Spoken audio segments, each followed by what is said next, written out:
Bonjour Sam, aujourd'hui on s'attaque à un monument de la philosophie, souvent jugé difficile mais vraiment passionnant. La critique de la faculté de juger d'Emmanuel Kant. Bonjour Evelyne. Oui, un sacré défi, mais passionnant, c'est le mot. On va essayer de comprendre un truc assez fou en fait. Comment un jugement, comme c'est beau, qui semble ben, totalement personnel, Hmm. peut en même temps exiger que tout le monde soit d'accord. Et puis comment on peut voir une sorte de but, de finalité dans un organisme vivant, genre une plante qui pousse, quoi, sans forcément croire à un plan divin préétabli. C'est exactement ça. C'est vraiment le cœur de cette troisième grande critique de Kant. Il essaye de jeter une passerelle, un pont, au-dessus de ce qu'il appelle lui-même un immense abîme. Ah oui. Cet abîme, c'est quoi? Mais c'est le fossé qu'il voit entre le monde de la nature, qu'on explore avec notre entendement, nos concepts scientifiques, D'accord. Le monde de la critique de la raison pure. voilà, et de l'autre côté, le monde de la liberté, celui de nos choix moraux, de ce qu'on doit faire, qui est guidé par la raison. Ça, c'est la critique de la raison pratique. Et donc, la troisième critique, celle dont on parle aujourd'hui, elle vient faire le lien. C'est l'idée. Pour explorer ça, on va s'appuyer sur des extraits de la traduction Hackett de 1987. L'introduction du traducteur aide pas mal, d'ailleurs, à cadrer les choses. Super. Et notre objectif, c'est quoi? Rendre clair les grands concepts de Kant sur l'esthétique, le beau et puis aussi le sublime, Oui, le beau et le sublime. et aussi sur la téléologie, la finalité dans la nature. Ok. Et peut-être au passage découvrir un Kant un peu moins austère qu'on l'imagine. J'ai lu qu'il était en fait plutôt sociable, plein d'esprit même. Ah oui, tout à fait. Loin de l'image d'Épinal du vieux prof rigide. Il faut se rappeler les contextes. Kant, il dialogue avec, d'un côté, les rationalistes comme Leibniz, qui pensaient qu'on pouvait tout déduire par la raison pure, Mhm. et de l'autre, les empiristes, comme Hume. Hume, c'est important, il a réveillé Kant de son sommeil dogmatique, comme il dit. Ah oui, en remettant en cause l'idée qu'on puisse connaître des vérités nécessaires sur le monde, comme la causalité. Exactement. Et Kant, avec ses critiques, il essaie de naviguer entre les deux. Il veut cartographier les capacités, mais aussi les limites de notre esprit. Donc la critique de la raison pure demande que peut-on savoir? Et la réponse c'est En gros, on connaît le monde tel qu'il nous apparaît, les phénomènes. C'est notre esprit qui structure cette expérience. Mais les choses en soi, le nous-mêmes, ça nous échappe. d'accord. Et la critique de la raison pratique, que doit-on faire? Là, ils fondent la morale sur notre liberté et sur une loi universelle qu'on trouve en nous par la raison. Le fameux impératif catégorique, quoi. C'est la base du devoir. Et on arrive enfin à notre troisième critique, celle de la faculté de juger. Elle s'intéresse à quoi, elle, plus précisément? Elle s'intéresse à nos sentiments, plaisir, déplaisir, face à certaines choses. Et aussi à notre façon de percevoir un ordre, une finalité dans la nature. C'est cette faculté de juger qui va servir de pont entre la nature et la liberté, pour essayer d'unifier tout son système philosophique. C'est ambitieux. Ah, ça. Oui, un petit mot sur le vocabulaire peut-être. C'est important chez Kant. Quand il parle de Vorstellung, par exemple, il vaut mieux traduire par présentation que par représentation. Ah, pourquoi? Parce que représentation, ça fait penser à une copie passive de la réalité. Alors que pour Kant, l'esprit est actif. Il présente les choses, une image, une idée, un sentiment. C'est plus dynamique. D'accord, présentation, c'est noté. Alors, entrons dans le vif du sujet. L'esthétique, qu'est-ce qui se passe quand on trouve quelque chose beau? Une fleur, une musique. Qu'est-ce que ce jugement a de si spécial pour Kant? Alors, c'est un jugement très très particulier. D'abord, il est esthétique. Ça veut dire qu'il est basé sur un sentiment immédiat de plaisir ou de déplaisir. Ok, Ce n'est pas basé sur un concept ou une connaissance de l'objet. On ne dit pas «cette fleur est belle parce qu'elle a telle caractéristique botanique». Non. Le plaisir vient directement de la dégustation, de la contemplation de sa forme. et ensuite? Il y a autre chose d'important. Oui, et c'est crucial. Oui. Ce plaisir est désintéressé. Désintéressé, ça veut dire qu'on s'en fiche. Non, pas du tout. Ça veut dire que notre plaisir n'est lié ni à un intérêt purement sensible, physique, comme aimer un gâteau parce qu'il est bon à manger. Ça, Kant appelle ça l'agréable. Mhm. Ni à un intérêt de la raison, un intérêt moral ou pratique, comme quand on juge qu'une action est bonne, qu'elle est utile ou moralement juste. Le beau, lui, il plaît pour lui-même. juste par sa forme, par sa présentation. C'est un plaisir libre. D'accord, donc ni agréable, ni bon, juste beau. C'est ça. Et c'est là qu'arrive le point le plus étonnant, qui nous ramène à notre paradoxe de départ. Oui, ça. Ce jugement, c'est beau, bien qu'il soit basé sur mon sentiment subjectif, purement personnel, Oui. il prétend une validité universelle. Mhm. Quand je dis c'est beau, je m'attends, j'exige presque que les autres ressentent la même chose. Je parle comme s'il y avait une règle universelle de beauté. Mais on ne peut pas dire laquelle. Exactement. On ne peut pas énoncer cette règle, on ne peut pas prouver que quelque chose est beau. Attends. Comment ça peut être universel si c'est juste mon ressenti? Ça me paraît complètement contradictoire, là. Ah, mais c'est le cœur du problème que Kant essaie de résoudre. Il ne dit pas que tout le monde sera effectivement d'accord. Il dit que le jugement est formulé avec cette exigence d'accord universel. D'accord, c'est une exigence, une prétention. Voilà. Et il suppose qu'il existe une sorte de sens commun esthétique. Un sensus communis, en latin. L'idée, c'est que nos esprits humains sont au fond suffisamment similaires Hmm. pour que face à certaines formes, ils réagissent de manière harmonieuse et potentiellement partagée. D'accord, une sorte de fond commun humain face à la beauté. Une structure d'esprit partagée. Et il y avait un dernier point, je crois? Oui, le jugement de goût perçoit dans l'objet une finalité sans fin. Finalité sans fin. Ça sonne un peu bizarre, non? Oui, ça peut paraître étrange. Ça veut dire que la forme de l'objet, son organisation nous semble agencée, structurée, comme si elle avait été conçue dans un but précis. Comme si elle servait à quelque chose. Oui, mais voilà, on ne lui assigne aucune fonction, aucune utilité particulière. On ne dit pas « cette fleur est belle parce qu'elle sert à attirer les abeilles ». Non, elle plaît simplement par son agencement harmonieux, par sa forme elle-même. Pense à un flocon de neige ou à une mélodie réussie. D'accord, je vois. La forme semble avoir un but, mais on n'en précise aucun. Et d'où vient ce plaisir alors? Cette harmonie qu'on ressent? Alors, pour Kant, ça vient du libre jeu de nos facultés mentales. Le libre jeu? Oui, face à une belle forme, notre imagination, qui, elle, appréhende la forme, l'image, le multiple, et notre entendement, qui, lui, cherche toujours à unifier, à mettre sous un concept, à trouver une règle, ces deux facultés se mettent à jouer ensemble. Elle joue. Oui, de manière spontanée, harmonieuse, sans être contrainte par un concept défini. C'est comme une danse libre entre notre capacité à percevoir et notre capacité à comprendre. Et c'est cette harmonie interne, ce jeu réussi, qui provoque en nous le sentiment de plaisir esthétique. Ah, d'accord. Donc, le plaisir vient plus de nous, de l'activité de notre propre esprit face à l'objet, que de l'objet lui-même. Exactement. C'est beaucoup plus subtil que de juste dire « j'aime ça » ou « ça me plaît ». Le plaisir naît de cette résonance en nous. C'est fascinant. Donc, pour récapituler, il faut bien différencier le beau, ce plaisir désintéressé qui prétend à l'universalité, de l'agréable, qui est lié au sens purement perso, genre le goût d'un plat, Mhm. que les animaux peuvent partager d'ailleurs. Et du bon qui est un jugement de la raison sur l'utilité ou la valeur morale d'une chose ou d'une action. C'est tout à fait ça. Et cette tension justement entre le côté subjectif, c'est mon sentiment, et cette exigence d'universalité, tout le monde devrait être d'accord. Oui. Ça crée ce que Kant appelle l'antinomie du goût, une contradiction apparente. Ah, encore une. Qu'est-ce qu'elle dit, celle-là?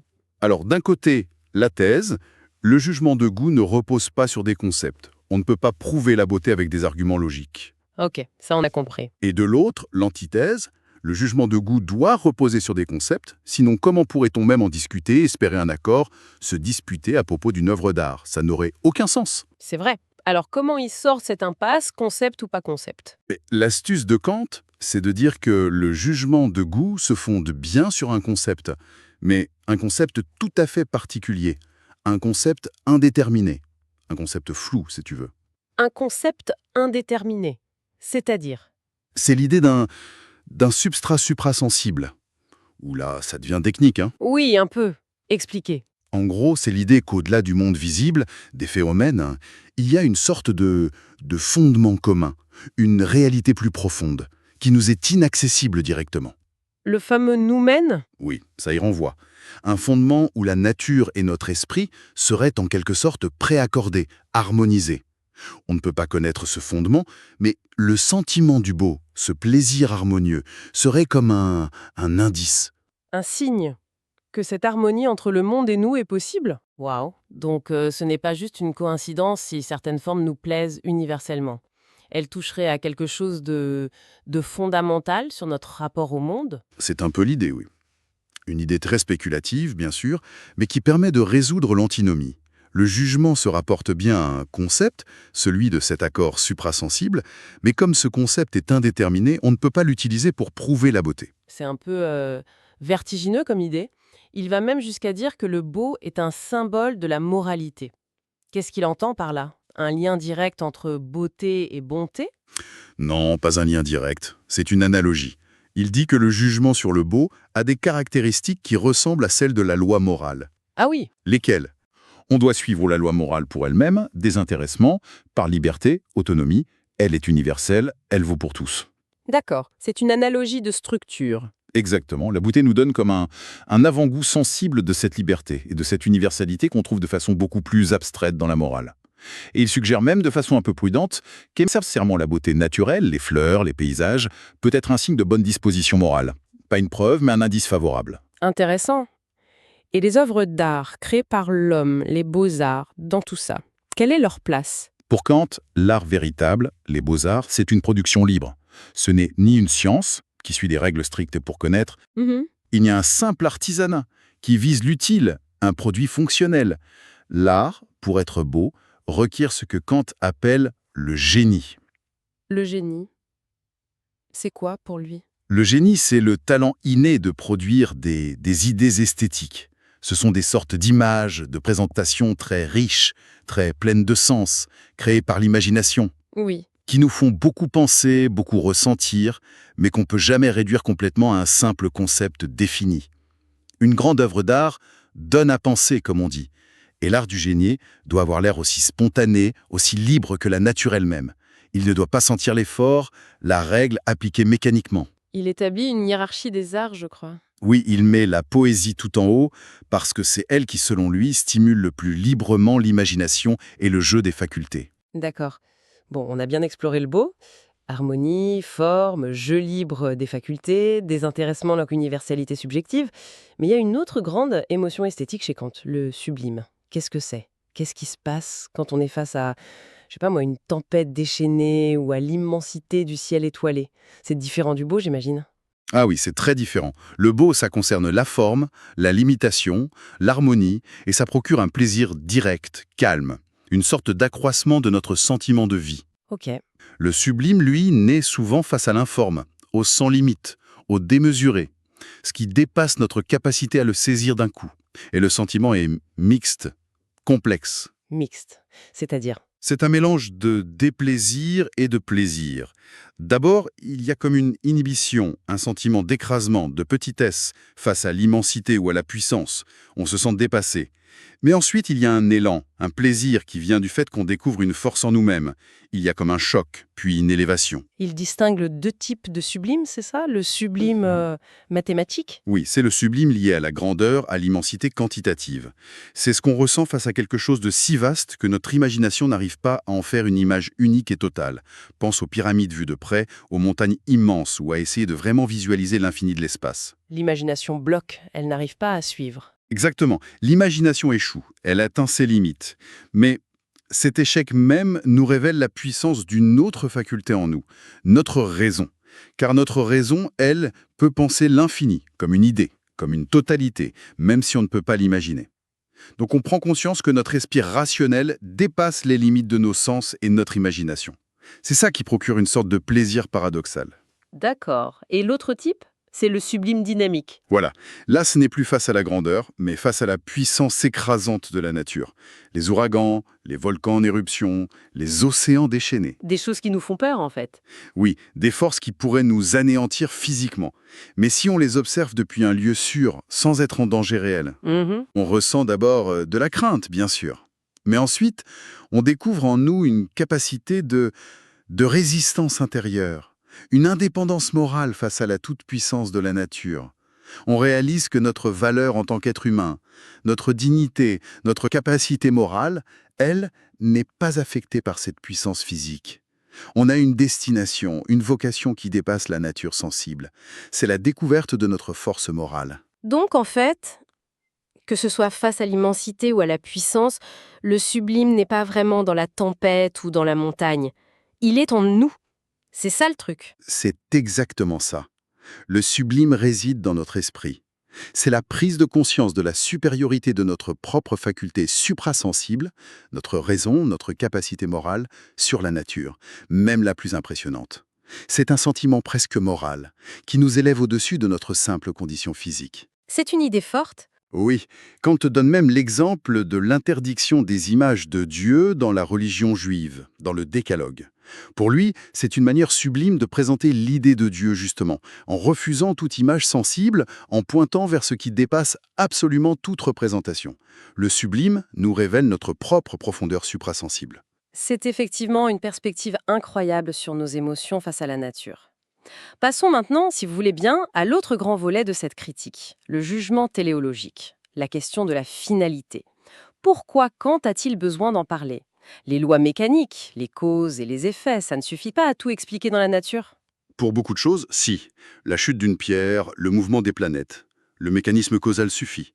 Mais quand on regarde un être vivant, un organisme, même une simple herbe ou un insecte, Kant trouve que l'explication purement mécanique, elle coince un peu. Ah oui, pourquoi? Parce que dans un organisme, tout semble organisé en vue d'un but. Les différentes parties semblent exister pour le tout. Le cœur existe pour pomper le sang, les feuilles pour la photosynthèse, etc.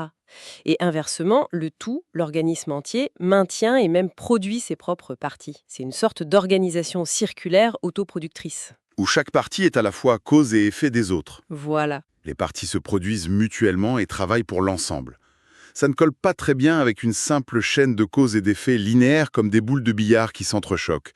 Pour comprendre un organisme, on a l'impression qu'il faut le penser différemment. C'est ça qu'il appelle une fin naturelle, un natursweg. Est une fin naturelle, parce qu'il est, d'une certaine manière, cause et effet de lui-même. L'arbre produit un autre arbre, reproduction, mais il se produit aussi lui-même en grandissant, en se maintenant en vie, en se réparant. Pour saisir la possibilité même d'une telle chose, on a l'impression qu'il faut la penser comme si elle était guidée par une idée de ce qu'elle doit être, par un but, une finalité interne.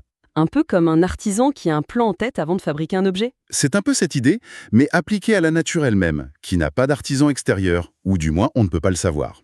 Attention, Kant ne dit pas qu'il y a réellement un plan ou une intention dans la nature. Ah, d'accord.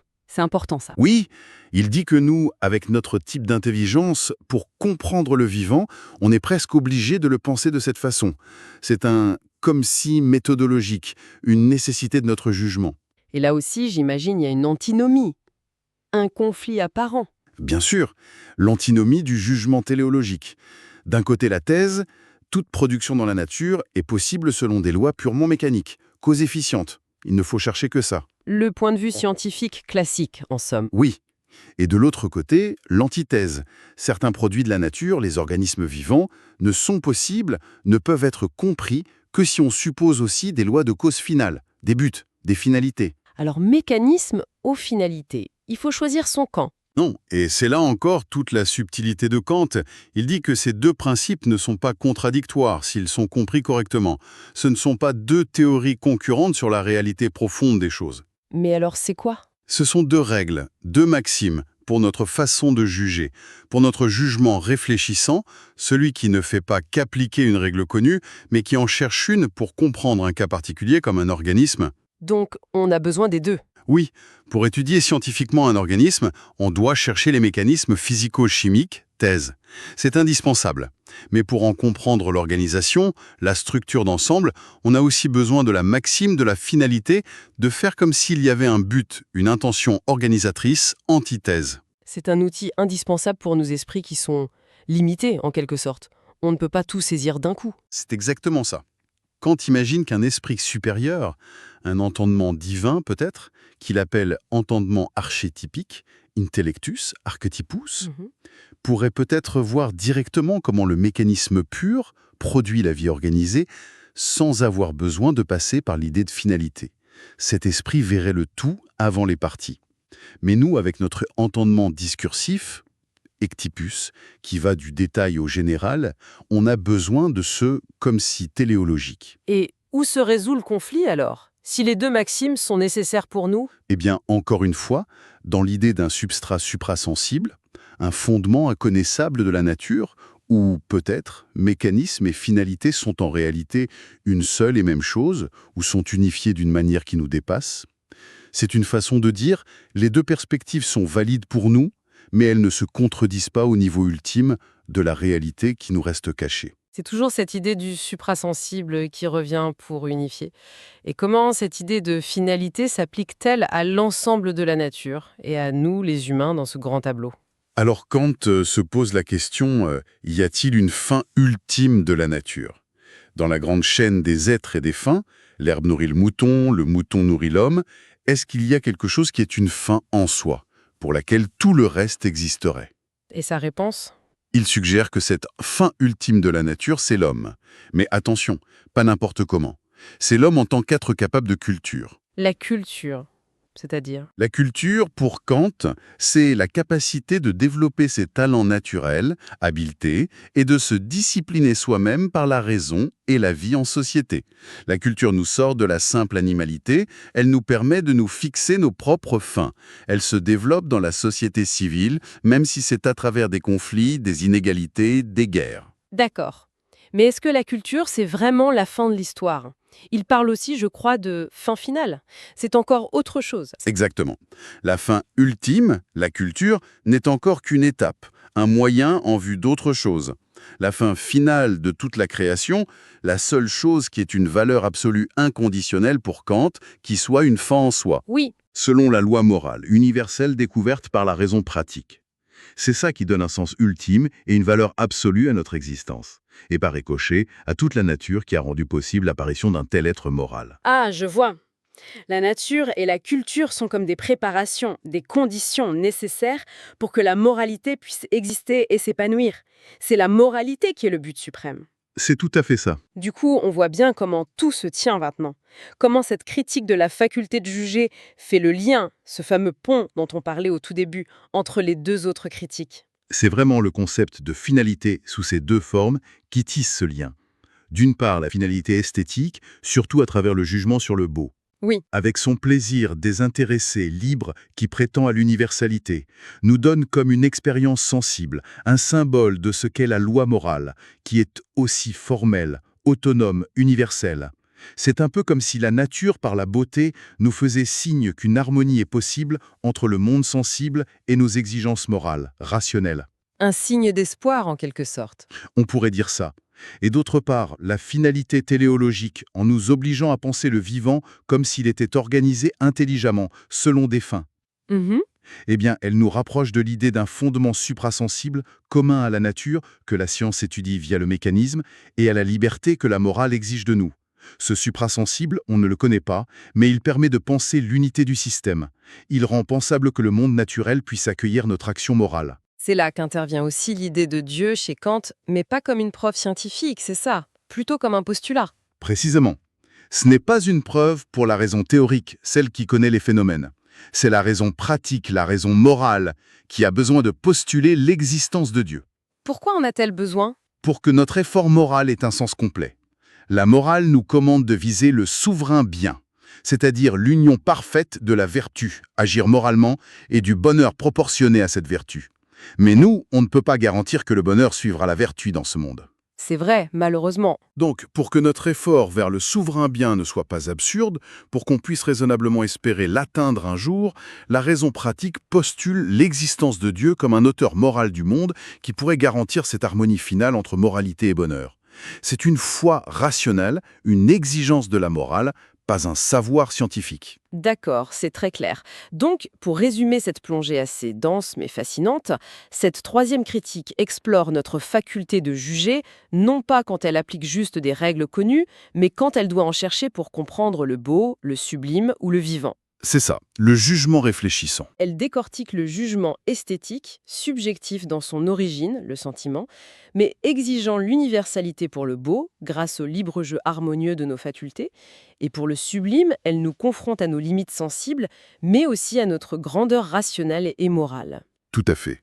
Et elle montre aussi comment, pour comprendre les organismes vivants, on a besoin de penser en termes de finalité, de but, Naturzweig.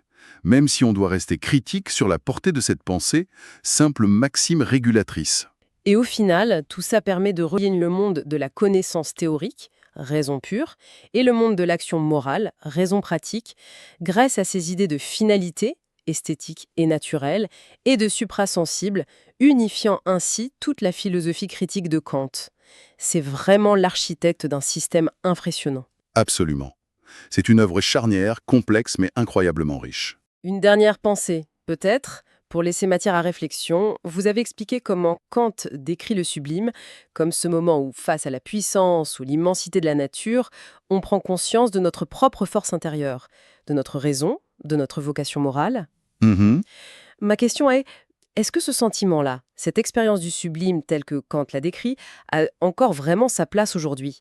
Dans notre monde où notre rapport à la nature est si souvent médiatisé par la technologie, où l'on cherche souvent à la maîtriser, à l'exploiter, ou voire où l'on se sent parfois coupable de la détruire, peut-on encore ressentir cette forme d'élévation face à une nature qu'on ne voit plus forcément comme une force écrasante et admirable, mais comme quelque chose de fragile ou d'utilitaire ? C'est une excellente question, vraiment très pertinente aujourd'hui. La description kantienne nous pousse à nous interroger: qu'est-ce qui, dans notre monde contemporain, peut encore provoquer ce sentiment de dépassement, ce choc qui nous révèle notre propre profondeur, notre dimension non matérielle, notre liberté intérieure face au sensible? Est-ce que c'est encore la nature sauvage, de plus en plus rare ou lointaine? Est-ce que ça peut être autre chose? L'art? Certaines expériences humaines extrêmes? Ou est-ce que cette dimension du sublime risque de s'atrophier dans une culture axée sur le contrôle, la consommation, l'immanence? Peut-être que la prise de conscience de la puissance destructrice de l'homme face à la nature pourrait paradoxalement réactiver une forme de sublime, mais teintée de tragique. C'est une piste intéressante aussi. Ça montre bien que relire Kant, ce n'est pas juste faire de l'histoire de la philosophie, hein. Ça peut vraiment éclairer nos questionnements les plus actuels sur notre place dans le monde et le sens qu'on lui donne. Il y a encore beaucoup à méditer.